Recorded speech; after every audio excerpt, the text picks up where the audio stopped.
Cup holder pipe installation.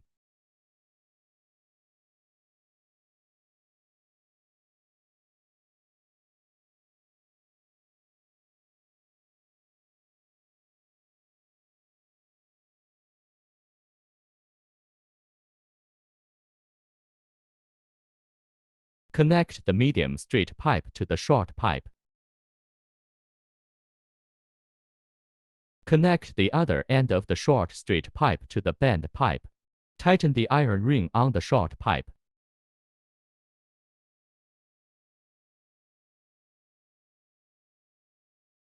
The two ends of the short pipe are connected to the bent pipe and the long straight pipe. Tighten the iron ring on the short pipe. Connect the iron bent pipe to the long straight pipe. Tighten the screws. Connect the small elbow pipe to the iron elbow pipe. Tighten the screws.